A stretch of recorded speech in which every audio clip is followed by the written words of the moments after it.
হ্যাঁ এভরিওয়ান, কি অবস্থা সবার? র্যাপিড রিভিশন সিরিজের ধারাবাহিকতায় আজকে আমরা আলোচনা করব ফিজিক্স ফার্স্টের চ্যাপ্টার 5 কাজ, শক্তি ও ক্ষমতা চ্যাপ্টারটা নিয়ে। এই চ্যাপ্টারটা মূলত একটা রিভিশন ক্লাস নিব, যেহেতু রিভিশন ক্লাস, তো আমি ধরে নিব তোমাদের এই চ্যাপ্টার সম্পর্কে মোটামুটি একটা ধারণা আছে। সো আমি যতটা ফাস্ট পসিবল এই চ্যাপ্টারটা একটা রিভিশন করিয়ে দিব।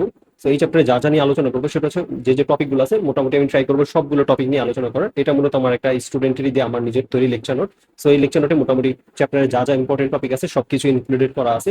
তার মধ্যে কোন টপিকগুলো বেশি ইম্পর্টেন্ট, কোন টপিকগুলো থেকে বোর্ডে সিকিউ আসে বা এমসিকিউ আসে, 3 স্টার, 2 স্টার, 1 স্টার, এইভাবে আমি টপিকগুলো ডিভাইড করে দিব, কোনগুলো সিকিউর জন্য ইম্পর্টেন্ট, কোনগুলো এমসিকিউর জন্য ইম্পর্টেন্ট। সো এই চ্যাপ্টারটা যদি আমরা শুরু করি, ফার্স্ট অফ অল যে এই চ্যাপ্টারে আমাদের যে তিনটা জিনিস নিয়ে মূলত আলোচনা করা হবে, একটা হচ্ছে কাজ, একটা হচ্ছে শক্তি, আর একটা হচ্ছে ক্ষমতা। এই তিনটা বিষয়। তো কাজ, শক্তি আর ক্ষমতা, এই তিনটা জিনিসের মধ্যে ফার্স্ট অফ অল আমরা আগে কাজ নিয়ে আলোচনা করবো, স্টেপ বাই স্টেপ কাজের সম্পর্কে সূত্রগুলো জানবো, তারপর হচ্ছে শক্তি নিয়ে আলোচনা করবো, তারপর হচ্ছে ক্ষমতা নিয়ে আলোচনা করবো। তো প্রথমেই আমাদের একটা লাইনের কথা বলছে যে কাজ শক্তি উভয়ের একক হচ্ছে জুল। এটা আমরা সবাই জানি, ক্লাস 9-10 পড়ে আসছি। আর কৃত কাজ সমান কি? ব্যয়িত শক্তি সমান অর্জিত শক্তি। এই কথাটা দ্বারা কি বুঝাইলো? এই কথাটা দ্বারা বুঝাইলো হচ্ছে, ধরো আমি কোনো একটা কাজ করলাম, আমি কি করলাম, মনে করো এই কলমটা এখানে আছে, আমি এখান থেকে এখানে তুললাম কলমটাকে।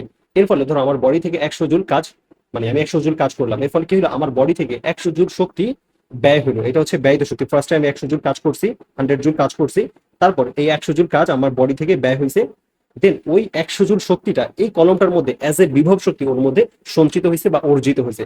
এটা হচ্ছে 100 জুল শক্তি ওর মধ্যে অর্জিত হয়েছে। তো এই কথাটা এখানে বোঝানো হয়েছে, এই লাইনটা বোঝাটা খুব ইম্পর্টেন্ট, কারণ শক্তির বিনাশ বা ধ্বংস হয় না, এটা আমরা শক্তির নিত্যতার নীতি হতে জানি, যে একটা রূপ থেকে জাস্ট আরেকটা রূপে রূপান্তরিত হয়, আর কাজ আর শক্তি একই জিনিস। ওকে, এরপরে যদি আমরা বলি কাজ জিনিসটা কি, কাজ হচ্ছে কি, বল প্রয়োগের মাধ্যমে কোনো একটা বস্তু তুমি যদি স্মরণ ঘটাও, তাহলে সেটাকে আমরা বলবো কাজ। অর্থাৎ তুমি একটা বস্তুকে বল প্রয়োগ করলে, তার ফলে এই বস্তুটা স্থান বিনিময় করতে হবে, সেটা আমরা জানি। ওকে, তো বলে মানে কাজের যে সূত্রটা সেটা আমরা জানি, ডব্লিউ সমান কি, এফ ডট এস ভেক্টর। এখানে আমরা যদি, যেহেতু কাজ হচ্ছে একটা স্কেলার রাশি, বাট এটা যে বল আর স্মরণ থেকে আসে, সেই বল আর স্মরণ হচ্ছে ভেক্টর রাশি, এই জন্য বল আর স্মরণের ভেক্টর রাশির ডট গুণ ফল করলে আমরা কাজটাকে পাবো। এবং ডট গুণ ফলে ফলে আমরা জানি যে ভেক্টর চ্যাপ্টারে আমরা পড়ে আসছি যে F vector dot S vector সমান F S cos theta. So W equal F S cos theta, এই সূত্রটা আমরা সবাই জানি। ওকে, তো এখন কথা হচ্ছে এই কাজটাকে আমরা কয়েকটা ভাগে, মানে তুমি যেদিকে বল প্রয়োগ করলা সেই দিকে স্মরণ হইলো নাকি অন্য কোনো দিকে স্মরণ হইলো, তার উপর বেস করে কাজটাকে কয়েকটা ভাগে ভাগ করা হয়। ঠিক আছে, সো এক নম্বরে যদি আমরা বলি ধনাত্মক কাজ, তো ধনাত্মক কাজের রেঞ্জটা হচ্ছে কি, তুমি যেই দিকে একটা বস্তুকে বল প্রয়োগ করবা, যদি বস্তুটা ওই দিকেই যায়, ঠিক আছে, বা তার সাথে 90 ডিগ্রি কোণে অ্যাঙ্গেলের মাঝখানে কোন একটা দিকে যায়, ঠিক আছে, এইসব দিকে যায়, তার মানে কি থিটার মানটা 0 ডিগ্রি অথবা 0 ডিগ্রি থেকে বড় হবে, বাট 90 ডিগ্রি থেকে ছোট হতে হবে। 90 হতে পারবে না, 90 ডিগ্রি থেকে ছোট হতে হবে, তাহলে সেটা দেখবে একটা ধনাত্মক কাজ পাবা। তুমি থিটার মান যদি বসাও 0 থেকে 90 পর্যন্ত আগ পর্যন্ত, তাহলে দেখবে তুমি সেটা একটা ধনাত্মক মান পাবা, তার মানে কৃত কাজটা ধনাত্মক। আচ্ছা, এরপরে আসি ঋণাত্মক কাজে। ঋণাত্মক কাজে আমাদের কি করতে হবে? এখানে দেখা যাবে যে আমি একটা বস্তুর উপর এফ বল প্রয়োগ করলাম, এটা যাওয়া উচিত ছিল এই দিকে, বাট দেখা যাচ্ছে এটা এদিকে না গিয়ে তার সাথে 90 ডিগ্রি থেকে বড় অ্যাঙ্গেল ক্রিয়েট করবে, মানে থিটার মানটা 90 থেকে বড় হবে, 180 এর সমান অথবা তার থেকে ছোট হবে। তাহলে সেক্ষেত্রে তুমি দেখবা কাজের ভ্যালুটা যদি বের করো, তাহলে দেখবা সেটা একটা ঋণাত্মক ভ্যালু আসবে, তখন ওই কাজটাকে আমরা বলি ঋণাত্মক কাজ। তো তার কন্ডিশন কোনটা? এইটা ভাই, ঠিক আছে, এগুলো কিন্তু আমাদের এমসিকিউতে আসে। ঠিক আছে, ঋণাত্মক কাজের কন্ডিশনটা, ধনাত্মক কাজের জন্য যে কন্ডিশন, থিটার যে রেঞ্জটা, এগুলো আমাদের আসে। এরপরে আসে আমাদের শূন্য কাজ। তো এখানে ব্যাখ্যাগুলো আছে, ব্যাখ্যাগুলো একটু দেখে নিও, তো আমি আর এগুলোতে যাচ্ছি না। ওকে, এরপর হচ্ছে শূন্য কাজটা কি আমাদের? তো শূন্য কাজটা হচ্ছে থিটা ইকুয়াল 90 ডিগ্রি হবে। থিটা ইকুয়াল 90 মানে তুমি একটা বস্তুকে বল প্রয়োগ করলে, এফ বল, এটা এই দিকে না গিয়ে দেখা যাচ্ছে এটা যাবে কি কোন দিকে ভাইয়া, তার সাথে 90 ডিগ্রি অ্যাঙ্গেলে চলে যাবে। তাহলে সেক্ষেত্রে থিটার মান তুমি যদি 90 বসাও, তাহলে সেক্ষেত্রে দেখবা তুমি কাজটা বাবা শূন্য, মানে তোমার কোনো কাজ হবে না। এটা ফিজিক্সের ভাষায় নর্মালি তুমি যদি কাজ করছো, বাট ফিজিক্সের ভাষায় তোমার এটা কোনো কাজ হয় নাই, কারণ তুমি একটা বস্তুকে বল প্রয়োগ করার পর সেটা কোন দিকে যাচ্ছে, সরণটা কোন দিক হচ্ছে, তার উপর বেস করে তোমার কাজটা ক্যালকুলেট করা হয়। এটা ওকে। এর পরবর্তীতে আমরা চলে আসি পরিবর্তনশীল বল দ্বারা কৃত কাজ। মানে তুমি একটা বল প্রয়োগ করতেছে, বাট এই বলটা সময়ের সাথে সাথে পরিবর্তন হইতেছে। ধরো আমি কলম বল প্রয়োগ করতেছি, কখনো 5 নিউটন, কখনো 7, কখনো 10, কখনো 50 নিউটন, এভাবে। তো এই ক্ষেত্রে অ্যাকচুয়ালি ইন্টিগ্রেশনের মাধ্যমে এটার রেজাল্ট আসে, তো এটার আমার প্রতিপাদন জানার দরকার নেই। এখানে ফাংশন অফ এক্স মানে হচ্ছে তোমার পরিবর্তনশীল যে বলটা, সেটার ফাংশনটা এরকম একটা কার্ভ রেখা দ্বারা বোঝানো হয়েছে, তো এটা আমাদের প্রয়োজন নাই এটা জেনারেলি। তো এর পরবর্তীতে আমাদের স্থিতিস্থাপক বলের বিপরীতে কাজ। এখন কথা হচ্ছে ভাই, স্থিতিস্থাপক কথা আগে কি সেটা আগে বুঝতে হবে। কোন একটা বস্তু যে অবস্থা আছে সেটা সেই অবস্থায় থাকতে চাওয়ার যে প্রবণতা, সেটাকে বলা হয় বস্তুটা স্থিতিস্থাপকতা। যেমন একটা স্প্রিং ব্যাটার, আবার সেটা তুমি যদি টেনে লম্বা করে আবার ছেড়ে দাও, দেখবে আগের অবস্থায় ফিরে যাচ্ছে। কারণ কি? ওইটা কেন ফিরে যাচ্ছে? কারণ তার একটা স্থিতিস্থাপকতা ধর্ম আছে, এই কারণে। ঠিক আছে, তো এখন যেমন এখানে একটা স্প্রিং দিলাম, এই স্প্রিংটাকে তুমি এফ বল প্রয়োগ করে সেটাকে টানলা, এর ফলে দেখো এই স্প্রিংটা লম্বা হয়ে এখান থেকে এইটুকু এক্স পরিমাণ প্রসারিত হয়েছে। এই যে এক্স পরিমাণ প্রসারিত হয়েছে, এখন তুমি যদি স্প্রিং এর পরিবর্তে তুমি রাবার ইউজ করতে পারো, সেটা তুমি যদি এখন টেনে ছেড়ে দিছো তাহলে দেখবে আগের অবস্থা ধাপ করে চলে আসবে। ঠিক আছে, তাহলে এই যে কেন আসতেছে, কারণ এইটার মধ্যে একটা তার বিপরীত মুখে একটা প্রত্যয়নী বলের সৃষ্টি হয়, যে প্রত্যয়নী বলটা আগের অবস্থায় ফিরে যেতে চায়। ঠিক আছে, তাহলে সেই বলটা আমি কিভাবে হিসাব করবো?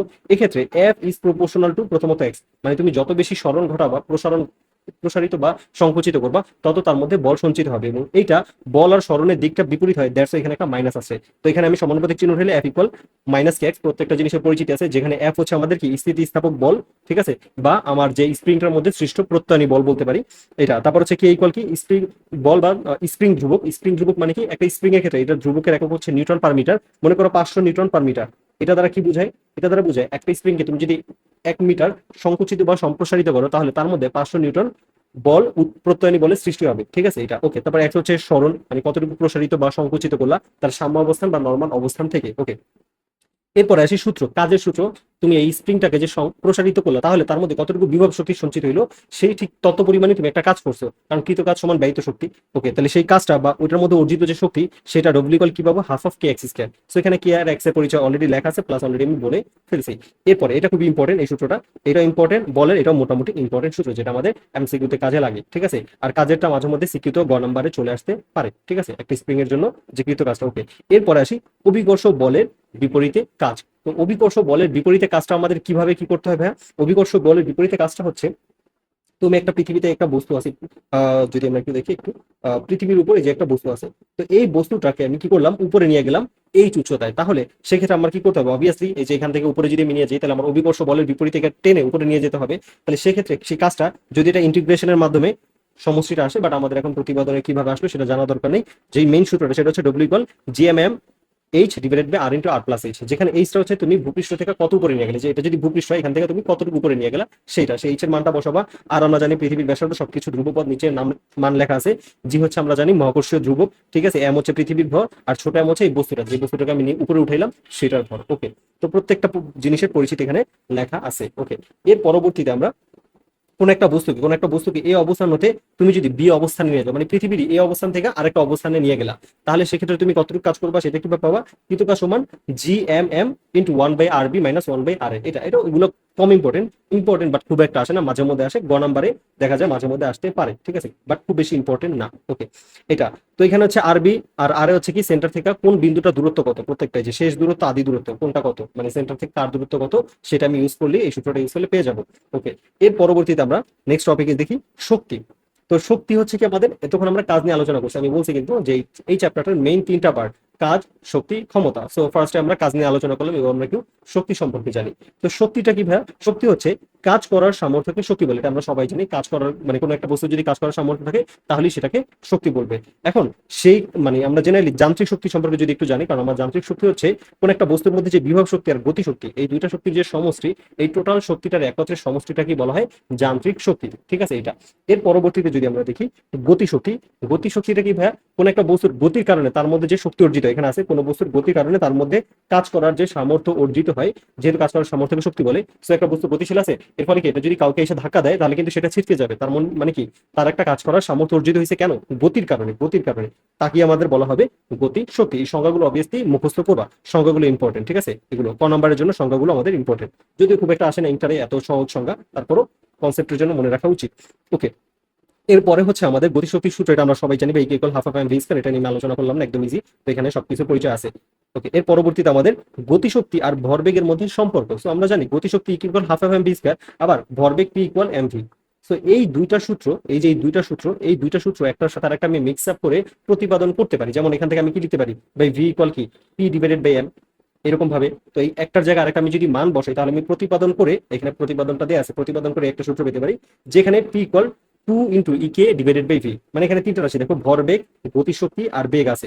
এই তিনটা যে কোনো দুইটা জানলে তুমি আরেকটা জানতে পারবা। ওকে, এরপরে আরো একটু যদি প্রতিপাদন করি, তাহলে এখানে দেখো আরেকটা সূত্র পাচ্ছি, ইকে সমান P square divided by 2m। Generally আমরা এই সূত্রটা অনেক বেশি মনে রাখি। ঠিক আছে, এটা তো এটা থেকে আবার চাইলে এটা আসা যায়, তুমি এটা মনে রাখো, মানে সেকেন্ডটা মনে রাখো, অ্যাকচুয়ালি এটা থেকে এটা আসছে, বা অথবা এটা মনে রাখো। যেমন আমি জেনারেলি এটি মনে রাখি, EK equal P square divided by 2m।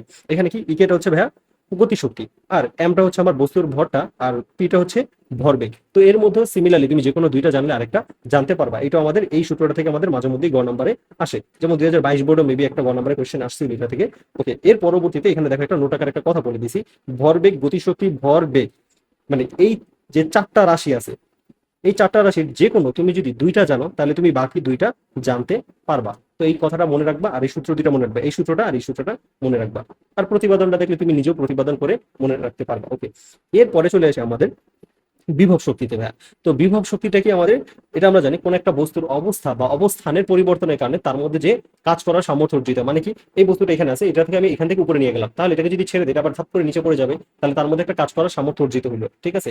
অথবা এটা যদি আমি একটু বাঁকা করতে পারি, বাঁকা করলেও এটার মধ্যে কিন্তু একটা কাজ করার সামর্থ্য অর্জিত হবে, যার ফলে এটা আবার আগের অবস্থায় ফিরে আসতে চাইবে, ঠিক আছে। এটা তো এই জিনিসটাকে আমাদের বলা হয় বিভব শক্তি, যেটা আমরা একটু পড়ে নিব। ওকে, তো বিভব শক্তির ক্ষেত্রে দেখো একটা বস্তুকে নিচে থেকে আমি উপরে উঠাইলাম, এই অবস্থান থেকে বি অবস্থানে উঠাইলাম, এই উচ্চতায় নিয়ে গেলে তাহলে তার বিভব শক্তি আমরা জানি W equal M G H, ঠিক আছে।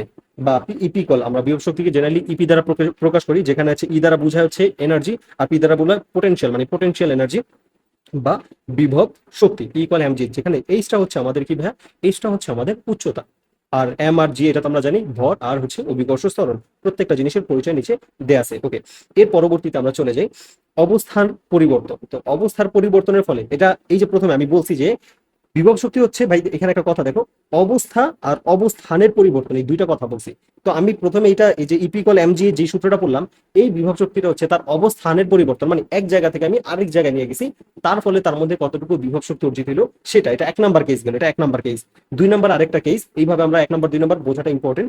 আরেকটা কেস হচ্ছে অবস্থার পরিবর্তন, মনে করো একটা স্প্রিং আছে বা একটা রাবার আছে, সেইটাকে তুমি কি করলা, এফ বল প্রয়োগ করে সেটাকে টেনে লম্বা করলা, যেটা আমরা একটু আগেও দেখলাম, ঠিক আছে। তাহলে এক্স পরিমাণ প্রসারিত হইলো, তাহলে ওই যে আমরা যতটুকু কাজ করছি সেটাই তার মধ্যে অতটুকু শক্তি অর্জিত হয়েছে, আমি কথাটা বলছিলাম। তাহলে ওইখানে আমরা যে পড়ছিলাম ডব্লিউ, এটার জন্য W equal half of K X square, ওই জিনিসটাই দেখো এখানে, এই জিনিসটাই সূত্রটা আবার এখানে E P equal half of K X square, কারণ ওই যে আমরা পড়ছি একদম শুরুতেই যে কৃত কাজ সমান ব্যয়িত শক্তি সমান অর্জিত শক্তি, দ্যাটস ওয়াই আমরা এখানে এই স্প্রিংটার মধ্যে ইপি সমান half of K X square এই পরিমাণ বিভব শক্তি অর্জিত হয়েছে। এটা হচ্ছে অবস্থার পরিবর্তনের জন্য, আর এম জি যে সূত্রটা এটা হচ্ছে আমাদের অবস্থানের, মানে এক জায়গা থেকে আরেক জায়গায় নিছি। আর অবস্থার পরিবর্তন মানে সেটাকে টেনে লম্বা করলাম, আঁকা বাঁকা করলাম, এইরকম একটা কথা, ঠিক আছে। ওকে, এরপরে প্রত্যেকটা জিনিসের পরিচয় আগে আলোচনা করছি এটা। এরপরে আসি আমাদের সংরক্ষণশীল বল। তো সংরক্ষণশীল বলটা কি ভাইয়া, পূর্ণ চক্রে মোট কৃতকাজ শূন্য হলে তাকে আমাদের বলা হয় সংরক্ষণশীল বল। মনে করো তুমি একটা বস্তু, একটা ফ্যান ঘুরতেছে, সেই ফ্যানটা এইভাবে ঘুরে আবার পুরোটা ঘুরে আবার মনে করো এখানে চলে আসলো, তাহলে একটা পূর্ণ চক্র যদি সম্পাদিত হয়, তাহলে এখানে দেখো মানে স্টার্টিং টু আমি যদি পুরোটা ঘুরে আবার এই পয়েন্টটাতে নিয়ে আসি, দেখা যাবে মানে পুরোটা ঘুরে আমি এখানে নিয়ে আসলাম, তাহলে এর ফলে তার কোনো কাজ সম্পাদিত হইলো না, ঠিক আছে। এটা একটু হয়ে গেছে, আমি এটা একটু আবার যদি ট্রাই করি, এটা হ্যাঁ, এটা এবারে বৃত্ত হয়েছে। তো এই জায়গাতে আমি যদি একটা বৃত্তাকার পথে এটাকে ঘুরে আবার একই বিন্দুতে নিয়ে আসি, এ থেকে ঘুরেলাম আবার এই বিন্দুটাতে নিয়ে আসলাম, তাহলে একটা পূর্ণ চক্রে তার যে কাজটা হয়েছে সেটা হচ্ছে আমাদের সংরক্ষণশীল বল, ঠিক আছে। কারণ এটার কারণে আমি যে বলটা প্রয়োগ করলাম এটাকে বলা হবে সংরক্ষণশীল বল। তো বিভব শক্তি সমান অর্জিত গতিশক্তি, এটা আমরা আগে থেকে জানি, জাস্ট নর্মাল একটা কথা বলছি। পরন্ত বস্তুর ক্ষেত্রে মানে উপর থেকে কোন একটা বস্তু নিচে পড়তেছে, এক্ষেত্রে তার বিভব শক্তি ইকুয়াল অর্জিত গতিশক্তি, মানে উপরে থেকে নিচে পড়তেছে, তার যে মধ্যে মনে করো 500 জুল বিভব শক্তি আছে, সেটা আস্তে আস্তে নিচে পড়তে থাকবে, আর তার সেটা সেই বিভব শক্তিটি তার মধ্যে গতিশক্তিতে পরিণত হতে থাকবে, তার ফলে তার বেগটা বাড়তে থাকবে। এটা আমরা জানি আস্তে আস্তে নিচে পড়লে কি তার বেগটা বাড়ে, সেই বিষয়টাই বুঝাইছে যে বিভব শক্তি কিভাবে নিচে পড়ার ক্ষেত্রে গতিশক্তিতে কনভার্ট হয়, এটা ওকে জেনারেল একটা কথা। এরপরে আমরা চলে আসি শক্তির নিত্যতা বা সংরক্ষণশীলতা নীতি।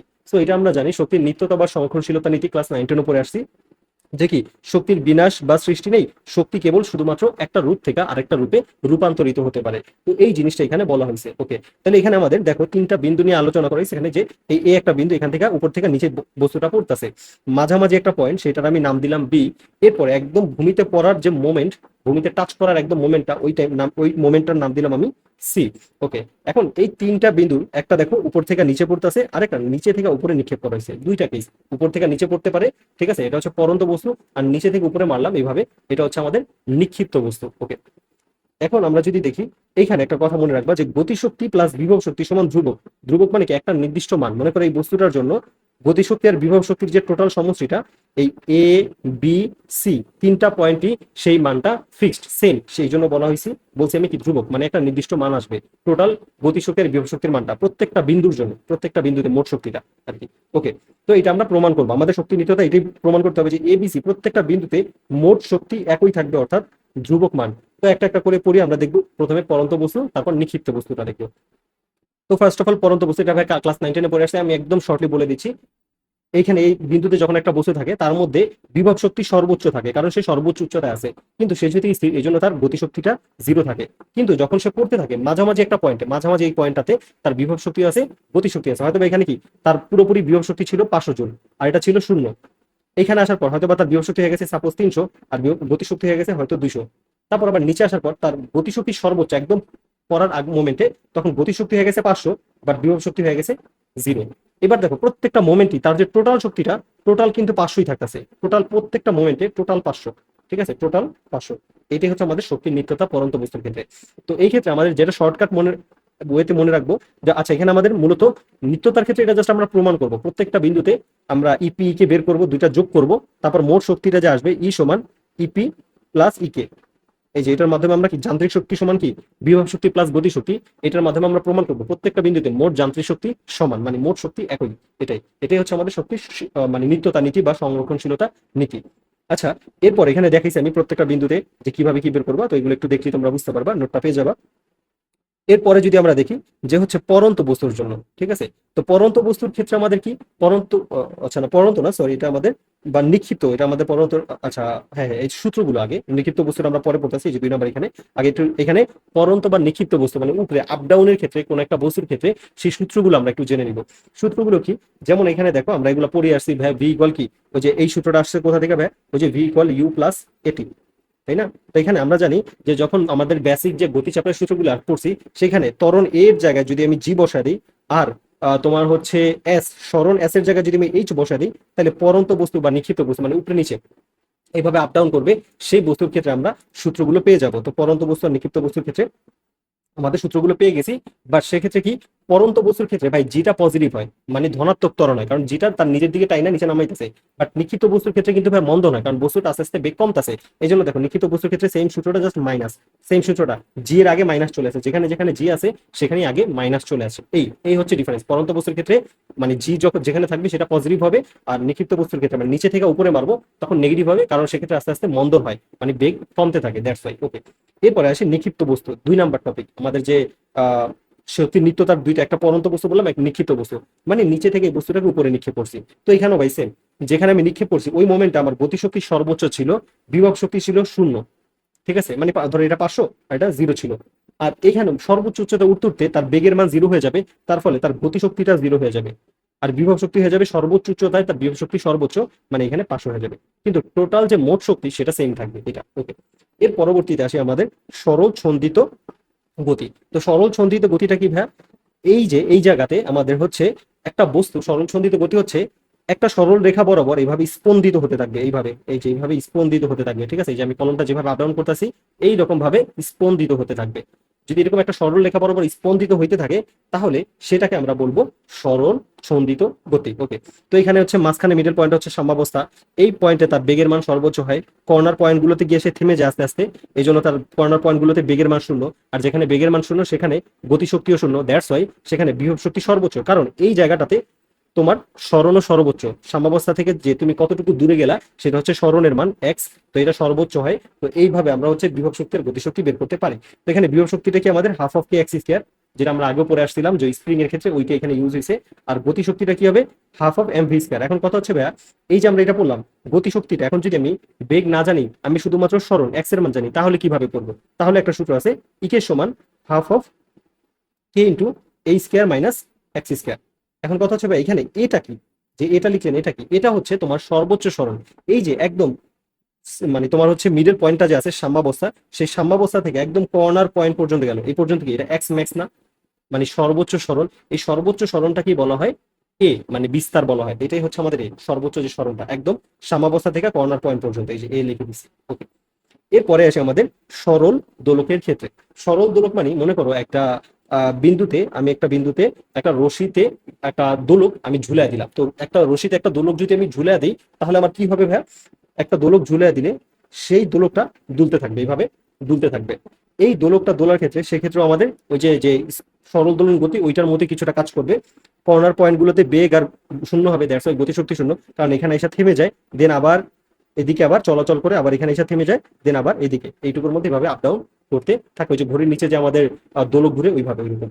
তো এখানে মাঝখানে মানে সাম্যাবস্থার পয়েন্টে বেগের মান সর্বোচ্চ হয়, দ্যাটস ওয়াই আমাদের গতিশক্তিও সর্বোচ্চ হয়, কিন্তু এই জায়গায় বিভব শক্তিটা আমাদের শূন্য হয়। সো এখানে আমাদের সূত্রগুলো লেখা আছে, এখানে আমাদের মাঝে মধ্যে শক্তির নিত্যতা প্রমাণ করতে বলে। মনে করো এটা একটা পয়েন্ট এ, এটা একটা পয়েন্ট বি, এটা একটা পয়েন্ট সি, এই তিনটা পয়েন্টই মোট শক্তি মানে ইএ, এই যে এখানে লিখে দিছি ইএ সমান ইবি সমান ইসি, এটা প্রমাণ করতে হবে। যেটা কি আমার, তাহলে আমি বলতে পারবো শক্তির নিত্যতা বা সংরক্ষণশীলতা নীতি মেনে চলে। ওকে, এটা ভাই 2 স্টার, মোটামুটি ইম্পর্টেন্ট। এই যে শক্তির এই বিষয়গুলো করলাম, এটা 2 স্টার, মোটামুটি ইম্পর্টেন্ট, খুব না, ঠিক আছে, মিডিয়াম ইম্পর্টেন্ট, 2 স্টার। এর পরবর্তীতে যদি আমরা আসি, পরন্ত বস্তুর ক্ষেত্রে ভূমি হতে কত উচ্চতায় গতিশক্তি বিভব শক্তির দ্বিগুণ বলতে পারে, 3 গুণ বলতে পারে, অর্ধেক বলতে পারে, 1/3, যাই বলুক না কেন সেটা। তো এটা আমরা 9-10-এ পড়ে আসছি। আমি হালকা করে বিষয়টা যদি একটু বলে দিই, আমাদের এই ম্যাটটার ক্ষেত্রে আমরা প্রথমেই ধরে নিব যে ভূমি হতে, মনে করো উপর থেকে বস্তুটা নিচে পড়তেছে, এখন আমি ধরে নিব যে ভূমি থেকে সেটা, এই যে ভূমি থেকে এক্স উচ্চতায় বস্তুটার বিভব শক্তিটা মানে গতিশক্তির এই যে 1 গুণ 3 গুণ 5 গুণ যাই বলুক সেটা হবে, মানে যাই বলুক সেটা হবে কত, ভূমি হতে এক্স উচ্চতায় বিভব শক্তি গতিশক্তির অর্ধেক হবে, 3 গুণ হবে, 4 গুণ হবে, যা ইচ্ছা তাই লিখবে। ওকে, এটা ফার্স্ট অফ অল 1 নাম্বার কথা, যে ভূমিতে এক্স উচ্চতায়। এরপরে এক্স উচ্চতায় আমরা বিভব শক্তিটা বের করবো। ভাই বিভব শক্তি কি হবে, ভূমি থেকে যদি এক্স উচ্চতায় আছে তাহলে আমাদের কি এমজিএইচ এর সূত্রটা অ্যাপ্লাই করলে এমজি এক্স আসে। ওকে, এবার গতি শক্তিটা যদি আমরা half of M V square, আবার ভি স্কয়ারের সূত্র লিখতে পারি ভাই, V square plus 2 G into H minus X, এই যে এইচ মাইনাস এক্স, এইটা, এটার মাধ্যমে এই জায়গায় আস্তে আস্তে সে কতটুকু বেগ অর্জন করবে ভি এর মানটা, সেটা আমরা এই সূত্রের মাধ্যমে বের করতে পারি। তো এখান থেকে আমরা দেখলাম 2 G into H minus x আসে, সেটা যদি এখানে বসাই কাটাকাটি যায়, দেন এট দ্য নাম্বার গতিশক্তির এই সূত্রটা আসে। প্রতিপাদনটা এখানে দেখে নিবা, আমি প্রতিপাদনে যাচ্ছি না। তো প্রতিপাদনের পরে আমাদের ইকের ভ্যালুটা আসে কি, mg into H minus x. তো এই জায়গাতে শর্টকাট হিসেবে মনে রাখবা যে তুমি যখন এই ধরনের ম্যাথ করবা, কি করবা, ভূমি থেকে এক্স উচ্চতায় ধরে নিব আগে যে বিভব শক্তি গতিশক্তির 2 গুণ 3 গুণ 4 গুণ যেটা হওয়ার হবে। ওকে, এরপর আমরা কি করব, বিভব শক্তি ইপি সমান এমজি এক্স এটা, আর গতিশক্তি ইকে সমান এমজি ইন্টু ইকে সমান MG into H minus x. তার মানে কি পেলাম, দুইটার মধ্যে কিন্তু একটা সম্পর্ক আছে, ইপি সমান এমজি এক্স আর ইকে সমান MG into H minus x, ঠিক আছে এইটা। ওকে, এরপরে আমরা কি করব, শর্ত মতে আমরা আগে ইপি সমান ইকে লিখবো, মানে জিনিসটা এইভাবে লিখবো, আগে দেখো ইপি সমান ইকে আগে লিখবো, দেন আমরা কন্ডিশনটা পড়বো। কন্ডিশন আমাকে কি বলছে, যে ভূমি হতে উচ্চতায় বিভব শক্তি গতি শক্তির কার সাথে র আছে, ভাই দেখো কথাটা কার সাথে র আছে, যার সাথে র থাকবে তার সাথে ওই কথাটাই যে অর্ধেক বলছে না, এই অর্ধেক কথাটা গুণ দিয়ে দিবা, ঠিক আছে। তা গতিশক্তির সাথে র আছে, সো এখানে গতিশক্তি আমি ইপি সমান ইকে লিখলাম, এবার অর্ধেক বলছে আর র আছে গতিশক্তির সাথে, সো আমি অর্ধেক মানে হাফটা গুণ দিয়ে দিব কার সাথে ভাই, এই গতিশক্তি এর সাথে, ঠিক আছে। এইটা মনে করো এখানে অর্ধেক না বলে আমাকে বললো 2 গুণ, আমাকে যদি 2 গুণ বলতো তাহলে আমি এখানে কি করতাম ভাই, 2 গুণ দিতাম। আমাকে যদি বলতো 5 গুণ, আমি 5 গুণ দিতাম। আবার যদি বলতো গতিশক্তি বিভব শক্তির, তাহলে আমি অবভিয়াসলি আবার তখন আবার আমি এইখানে গুণ দিতাম, মানে যার সাথে র থাকবে তার সাথে ওই সংখ্যাটা গুণ হবে, যা বলবে তাই। তাহলে তোমাকে 2 গুণ বলুক, 3 গুণ, 5 গুণ, যাই বলুক না কেন তুমি এটা বের করতে পারবা। এটা কিন্তু আমাদের গ নম্বরে প্রায় আসে, ক্লাস 9-10 আসলো, ইন্টারও মোটামুটি প্রায় আসে। ওকে, এরপরে আসে আমাদের বিভব শক্তি গতিশক্তির অর্ধেক হলে ভূমি হতে এক্স উচ্চতায়, এটা এটা একটা শর্টকাট হিসেবে তুমি মনে রাখতে পারো। মানে কি, মনে করো ভূমি আছে এইখানে, উপর থেকে এই বস্তুটা পড়ছিল, এই যে বস্তুটা পড়ছিল, বিভব শক্তি গতিশক্তির অর্ধেক হলে গতিশক্তি যা হবে তার অর্ধেক হবে। ভাই আমরা জানি যত নিচে পড়ে তত গতিশক্তি বাড়ে, তার মানে এইখানে কোন একটা মোমেন্টে তার গতিশক্তিটা কি হবে, বিভব শক্তি গতিশক্তির অর্ধেক, মানে ইপি সমান হবে হচ্ছে হাফ অফ ইকে, এরকম একটা বিষয়।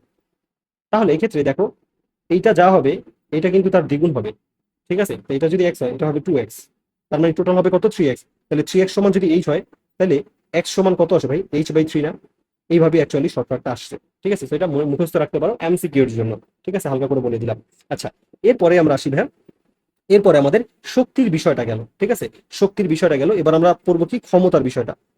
ক্ষমতা আমাদের বলছি তিনটা, প্রথমে কাজ গেল, তারপর শক্তি গেল, এবার আসি 3 নাম্বার টপিক ক্ষমতাতে। ওকে, একেবারে পার্ট বাই পার্ট পড়াচ্ছি যাতে তোমাদের কনসেপ্টটা সুন্দরভাবে ক্লিয়ার হয়। ক্ষমতাটা কি ভাই, কাজ করার হার বা শক্তি রূপান্তরের হারকে ক্ষমতা বলে। এটা আমরা জানি যে কাজ করার হার মানে কি, প্রতি একক সময় কতটুকু পরিমাণ তুমি কাজ করতে পারতেছো, আর কাজ করা মানে শক্তি রূপান্তর করতে পারে, একই কথা। সেটাকে আমাদের বলা হবে তার ক্ষমতা। মনে করো আমি একক সময় কতটুকু পরিমাণ কাজ করতে পারি, সেটা হচ্ছে আমার ক্ষমতা। আবার মনে করো একটা লাইট, মনে করো প্রতি একক সময় প্রতি 1 সেকেন্ডে কত জুল বিদ্যুৎ শক্তিকে আলোক শক্তিতে কনভার্ট করতে পারে, সেটা হচ্ছে ওই লাইটের ক্ষমতা, এরকম আর কি। ওকে, তো ক্ষমতা পি সমান আমরা জানি ডব্লিউ ডিভাইডেড বাই টি, যেখানে ডব্লিউ হচ্ছে আমাদের কতটুকু কাজ করলাম আর টি হচ্ছে কতটুকু সময়। মনে করো আমি হচ্ছে পি কল 500 জুল কাজ করলাম, আমি দৌড়ে 500 জুল মানে কাজ করলাম, কত সময় লাগলো আমার, সাপোজ ধরো 10 সেকেন্ড লাগলো, ঠিক আছে, 10 সেকেন্ড। আমি 500 জুল কাজ করছি 10 সেকেন্ডে, তাহলে 0 0 কাটা গেলে তাহলে 50 ওয়াট, এটা হচ্ছে আমার ক্ষমতা। এইভাবে আমরা ক্ষমতা পেতে পারি। ওকে, এরপরে আসি এককের কিছু রূপান্তর। এই রূপান্তরগুলো একটু মনে রাখবা, যে 1 কিলোওয়াট সমান 1000 ওয়াট, এটা আমরা সবাই জানি। 1 মেগাওয়াট ইকুয়াল 10⁶ ওয়াট, এটা একটু কমই জানি, এটা একটু জানতে হবে আমাদের। 1 মেগা, মেগা মানে 10⁶, কথাটা মনে রাখবা। এরপর এই চ্যাপ্টারে যেটা বেশি ইম্পর্টেন্ট, আমাদের প্রায় প্রয়োজন হয়, সেটা হচ্ছে হর্স পাওয়ার বা এইচপি। এইচপি দ্বারা বোঝায় হর্স পাওয়ার, আর বাংলা এটাকে বলা হয় অশ্ব ক্ষমতা। তো অশ্ব ক্ষমতা, এক অশ্ব ক্ষমতা সমান কি 746 ওয়াট। এটা আমাদের খুব ইম্পর্টেন্ট, ঠিক আছে, এটা খুবই ইম্পর্টেন্ট, অবশ্যই লাগবে এটা আমার কাছে। ওকে, এরপরে চলে আসি আমরা ক্ষমতা, বল ও বেগের মধ্যে সম্পর্ক। ক্ষমতা হচ্ছে পি ভাই, বল হচ্ছে এফ, ক্ষমতা পি, বল এফ, তারপর হচ্ছে বেগ আমরা জানি ভি। এই তিনটা জিনিসের মধ্যে আমাদের সম্পর্ক। এই তিনটা জিনিসের মধ্যে যদি আমাদের সম্পর্কের কথা বলি, তাহলে পি ইকুয়াল এফ ভি। এটা এটা মানে কি ভাই, এটা কোথায় অ্যাপ্লাই করবো? মনে করো একটা ক্রেন বা একটা কিছু আছে, ক্রেন বা কিছু একটা, সেটা মনে করো এটা একটা মেশিন। আমি 50 নিউটন বল প্রয়োগ করে এইটাকে 5 মিটার/সেকেন্ড বেগে এটাকে মনে করো উপরে তুলতেছি, তাহলে এই ইঞ্জিনটার ক্ষমতা কত হবে?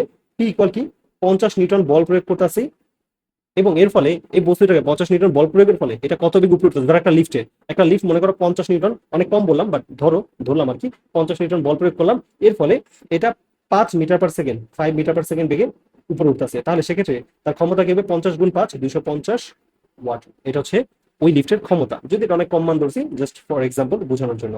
আচ্ছা, এরপরে হচ্ছে আমাদের এফ হচ্ছে আমাদের বল, যার একক নিউটন আমরা জানি। আর ভি হচ্ছে সমবেগ, মানে কত সমবেগ, অবভিয়াসলি এটা সমবেগে তুলতে হবে, ঠিক আছে সেক্ষেত্রে। ওকে, এরপরে আসি আমাদের কর্মদক্ষতা। হ্যাঁ, তো কর্মদক্ষতাটা কি ভাই? কর্মদক্ষতাটা হচ্ছে আমাদের কোন একটা যন্ত্র তোমার যে কাজ করে, ঠিক আছে, তার মধ্যে একটা ইনপুট দেওয়া হয় শক্তি, সেই শক্তিটা সেটা আউটপুট দেয়। তাহলে এই যে সে কতটুকু আউটপুট দিল ডিভাইডেড বাই কতটুকু তার মধ্যে ইনপুট করা হলো, এই দুইটার যে অনুপাত, সেইটাই হচ্ছে আমাদের কর্মদক্ষতা। এটা সহজ কথা, একদম ইজি কথা হচ্ছে এটা মানে কি, এটা হচ্ছে আউটপুট ডিভাইডেড বাই ইনপুট। এটা equal output divided by input. সেটাকে আমি যদি একটু বাংলা ভাষায় বলি, তাহলে কর্মদক্ষতা সমান মোট কার্যকর শক্তি বা ক্ষমতা, মানে কতটুকু কাজ আমি করলাম বা ক্ষমতা আমি পাইলাম, মানে কতটুকু কাজ বা ক্ষমতা আমি পাইলাম, সেটা হচ্ছে আমার কার্যকর শক্তি বা ক্ষমতা। আর ডিভাইডেড বাই মোট প্রদত্ত শক্তি বা ক্ষমতা, মানে শক্তি হলে শক্তির অনুপাত, আবার ক্ষমতা হলে ক্ষমতার অনুপাত, এরকম। ঠিক আছে, মনে করো তোমার যদি ক্ষমতা হয়, তাহলে কি পি আউট বাই পিন।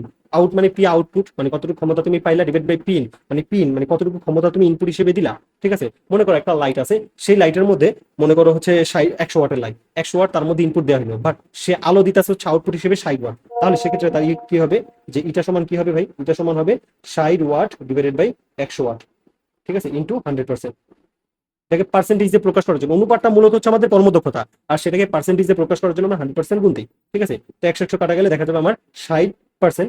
60% হচ্ছে আমাদের কি, তার কর্মদক্ষতা। সিমিলারলি কাজের ক্ষেত্রে আমরা এটা বলতে পারি যে ডব্লিউ কতটুকু আমি কাজ ইনপুট করলাম, মানে বা শক্তি ইনপুট করলাম, আর আউটপুট হিসেবে আমি কতটুকু শক্তি রিটার্ন পাইলাম, এইটার অনুপাত হচ্ছে আমাদের কর্মদক্ষতা। সো তুমি ক্ষমতার অনুপাত করতে পারো, কাজের অনুপাত করতে পারো, যেটাই করো সেক্ষেত্রে আমার ওই যন্ত্রটার কর্মদক্ষতা আসবে। এবং এই কর্মদক্ষতার মান যত বেশি হবে, তার মানে বোঝা যাবে ওই ইঞ্জিনটা তত বেশি ভালো, তত বেশি এফিসিয়েন্সি তার ভালো। ঠিক আছে, সে অনেক ভালো কর্মদক্ষ, সে অল্প শক্তি নষ্ট করতেছে। যার কর্মদক্ষতা যত কম, তার মানে সে অনেক বেশি শক্তি অপচয় করতেছে বা নষ্ট করতেছে, ওইটা আমাদের জন্য ভালো না। ঠিক আছে, এটা তো যে যন্ত্রের কর্মদক্ষতা বেশি, সেই যন্ত্র বেশি ভালো বা উপযোগী, যেটা বললাম। ওকে, এরপরে যদি আমরা আসি most most most important topic এই চ্যাপ্টারে, যেটা হচ্ছে যে তুমি যদি বলো যে ভাই আমি এই চ্যাপ্টারের একটা টপিক বলবো, সেটা হচ্ছে পাম্পিং অঙ্কটা। ঠিক আছে, পাম্প রিলেটেড ম্যাথটাই আমাদের সবচেয়ে বেশি আসে, যেটা আমাদের 9-10 আসলো, ইন্টারও অনেক বেশি আসে। আচ্ছা, তো পাম্প সংক্রান্ত ম্যাথে ফার্স্ট অফ অল আমি যদি একটু জানি হালকা করে বেসিকটা, যে এইখানে মনে করো একটা কুয়ার মধ্যে পানি আছে, এখানে একটা পাম্প লাগানো হয়েছে। তো পাম্প লাগানোর ফলে এখান থেকে কুয়াটা কি করলো, পানি তুলে তুলে উত্তোলন করে বাইরে নিক্ষেপ করে ফেলে দিচ্ছে। আচ্ছা, ভালো কথা। এখন কথা হচ্ছে এই যে পাম্প লাগাইছি, সেই পাম্পটা কি করছে, পানি তুলে তুলে এখানে ফেলে দিচ্ছে, সেটা দেখাইছে। এখন সেক্ষেত্রে তার কৃত কাজটা কত, কৃত কাজ ডব্লিউ ইকুয়াল এম জি, স্বাভাবিকভাবে, মানে এম হচ্ছে কতটুকু পানি ফেললো, জি হচ্ছে কি অভিকর্ষ ত্বরণ, আর এইচ হচ্ছে কতটুকু উচ্চতায় নিয়ে ফেলবে সেই জিনিসটা, মানে উচ্চতার পরিবর্তন, মানে যে তোমার যে পানিটা উঠাই আছে, কতটুকু উপরে কতটুকু দূরে নিয়ে ফেলবে, কতটুকু উচ্চতায় সে উঠাবে পানিটাকে, কোথা থেকে কোথায় উঠাবে, সেইটা হচ্ছে তার উচ্চতার ভ্যালুটা। ঠিক আছে, পানিটাকে কতটুকু উচ্চতা উঠাবে, আর এম হচ্ছে সেই পানির ভর। ওকে, এবার আসি পাম্পের ক্ষমতা। তো ক্ষমতা আগের মতোই ভ্যাজ, যে ক্ষমতা নর্মাল সূত্র সেটাই।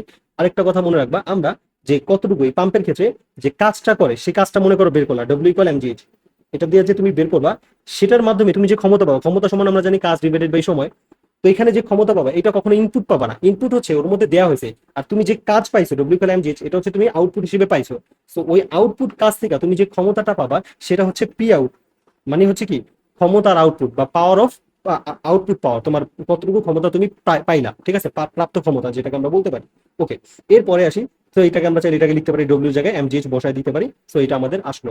এটা আমরা কোথায় অ্যাপ্লাই করবো? এটা আমাদের অনেক সময় প্রয়োজন হবে। দেখা যাবে কি একটা পাম্প, মনে করো কি বললো যে একটা পাম্প 50 কেজি ভরের পানি, মনে করো আমি কল 50 কেজি ভরের পানি, সে হচ্ছে কি এইচ উচ্চতা, এইচ ইকুয়াল মনে করো 5 মিটার উপরে তুলবে, ঠিক আছে। তারপর হচ্ছে এই জন্য তার টি সমান কত, মনে করো 20 সেকেন্ড সময় লাগবে। তাহলে তার ক্ষমতা কত এখানে অ্যাপ্লাই করে দিবা, তাহলে তোমার ওই যন্ত্রটার আউটপুট ক্ষমতাটা বের হয়ে যাবে, ওই মেশিনটার বা ওই পাম্পটার আউটপুট ক্ষমতাটা বের হয়ে যাবে। ওকে, এবার আসি পাম্পের কর্মদক্ষতা। সিমিলারলি ভাই তুমি যদি আউটপুট ক্ষমতাটা পেয়ে যাও, এই সূত্রটা অ্যাপ্লাই করে আউটপুট ক্ষমতাটা পাবো, এটা আমাদের অনেক কাজে লাগবে। এই সূত্রটা অ্যাপ্লাই করার পর তার আউটপুট ক্ষমতা পেলাম। এখন দেখা গেল আউটপুট ক্ষমতা আমি পাইলাম যা, আর ইনপুট ক্ষমতা সবসময় obviously P in P in is greater than P out হবে। মানে সবসময় ইনপুট আউটপুট থেকে বেশি হয়, ঠিক আছে।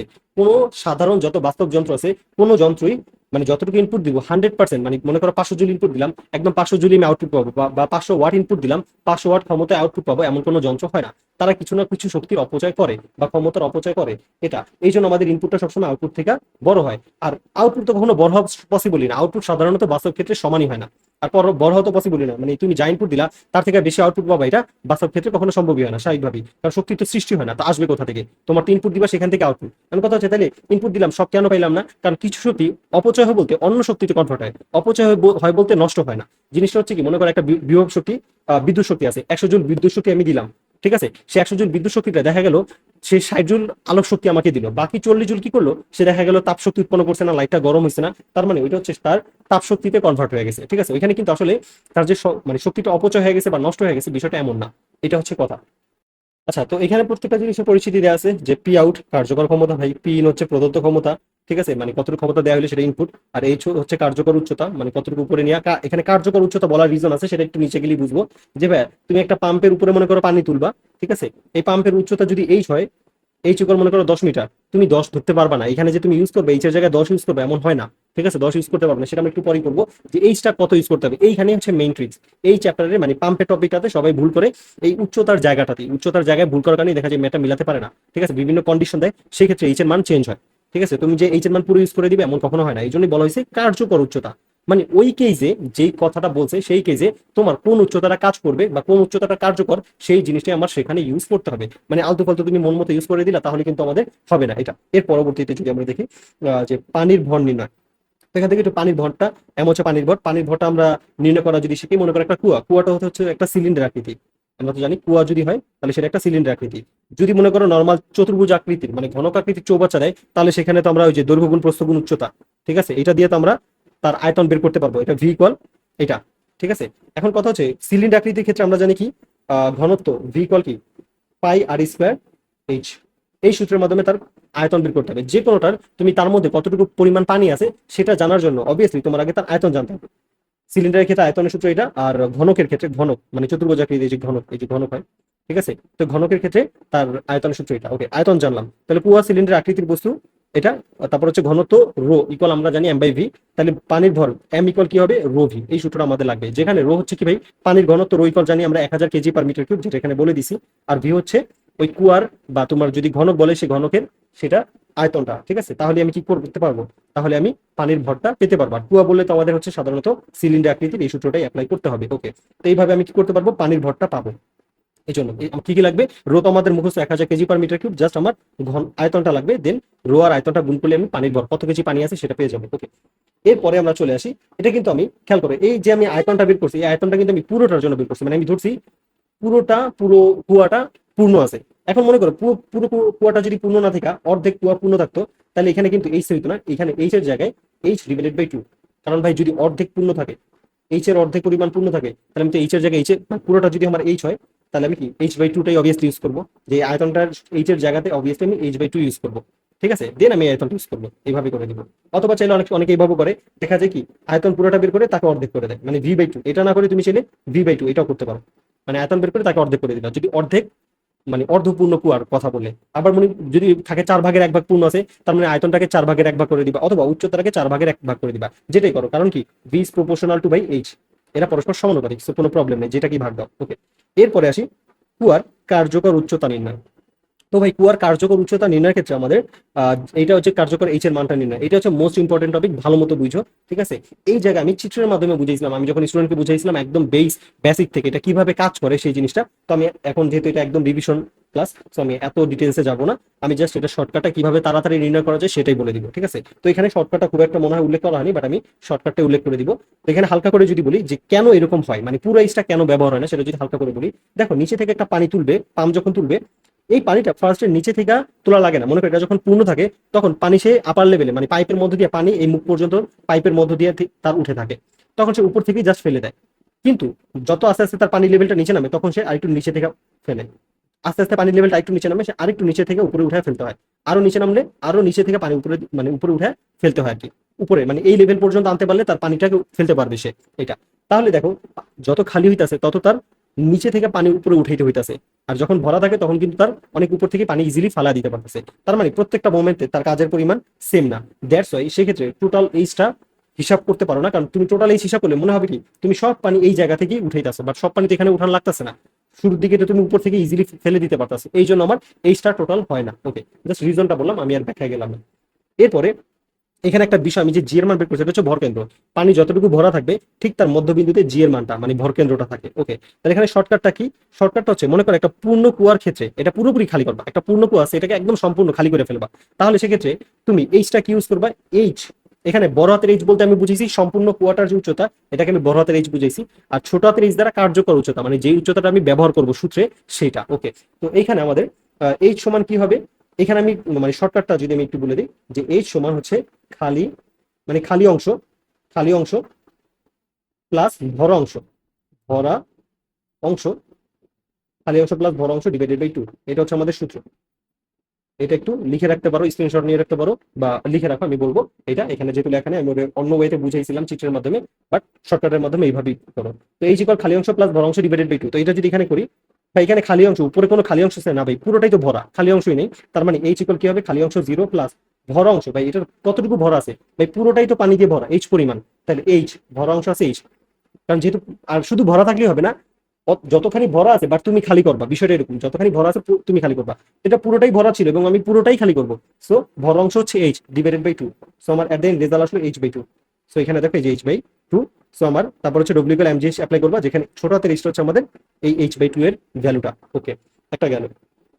সেম এই সূত্রটাই ভাই আমরা অ্যাপ্লাই করবো, যতবার করবো ভাই আমরা এই সূত্রটাই বারবার অ্যাপ্লাই করবো, অ্যাপ্লাই করে করে করবো, আমি আর চিত্রে যাব না, মানে চিত্রের পার্টে আমি যাব না। ওকে, এবার আসি এটাতে। এখানে আমাদের কি, যে এখান থেকে আমি যদি এইচ বের করি, এইচ, এখানে আমাকে বলছে অর্ধপূর্ণ কুয়া খালি করলে, মানে পানির অলরেডি অর্ধেক পূর্ণ আছে, দেখো এই যে অর্ধেক পূর্ণ আছে, উপরের অর্ধেক কিন্তু ভাই খালি, এই যে এই পার্টটুকু অর্ধেক, এটা কিন্তু অলরেডি খালি। তাহলে সেম এখানে আমি কি বললাম আগে? খালি অংশ, তাহলে উপরে খালি আছে কতটুকু? টোটাল এইচ এর এইচ বাই 2 পরিমাণ খালি আছে, এই যে এই অর্ধেক পরিমাণ খালি আছে। ঠিক আছে, অর্ধেক পরিমাণ খালি আছে, প্লাস ভরা অংশ, ভাই ভরা অংশ যতটুকু তুমি খালি করবা, দেখো তোমাকে বলছে কিন্তু অর্ধপূর্ণ কুয়া তুমি খালি করে ফেলবা পুরোপুরি, তাহলে ভরা ছিল নিচের অর্ধেক, এই যে নিচের অর্ধেকটা ভরা ছিল, এই ভরা অংশটাকে তুমি আবার খালি করে ফেলবা, তাহলে ভরা অংশ এইচ বাই 2 ডিভাইডেড বাই আবার 2, তাহলে এটা কি আসলো ভাই? H by 2 plus H by 4, so এটা যদি আমি যোগ করি তাহলে নিচে 4 আর 2h প্লাস h, তাহলে 3h ডিভাইডেড বাই 4, এটাই হচ্ছে আমাদের ভাই এইচ এর ভ্যালু। ঠিক আছে, এটা হচ্ছে আমাদের এইচ এর ভ্যালু, এই যে দেখো এটা আমাদের এইচ এর ভ্যালু আসলো। দেন এই এইচটা আমি হচ্ছে মেইন ওই যে ডব্লিউ এম জি এইচ কোথায় ভাই? এটা এটা ওই যে পি আউট যখন তুমি বের করবে তখন তোমার তো কাজে লাগবে, ওই যে M G H divided by T পড়ছো না, তখন এই ছোট হাতের এইচটা তখন এখানে এইচ হিসেবে ইউজ করবা। ঠিক আছে, এটা ওকে। আর বড় হাতের এইচ বলতে টোটাল কুয়ার যে উচ্চতা সেটাকে আমি ধরছি বড় হাতের এইচ। ঠিক আছে, এরপরে যদি আমরা যাই সামনে আগে, যে পূর্ণ কুয়া অর্ধেক খালি করা, এবার বিষয়টা একটু চেঞ্জ হয়েছে, মানে আগের মতো এবার পূর্ণ আছে বাট এবার পুরোপুরি খালি করবো না, অর্ধেক খালি করবো, এরকম প্রশ্ন আসে।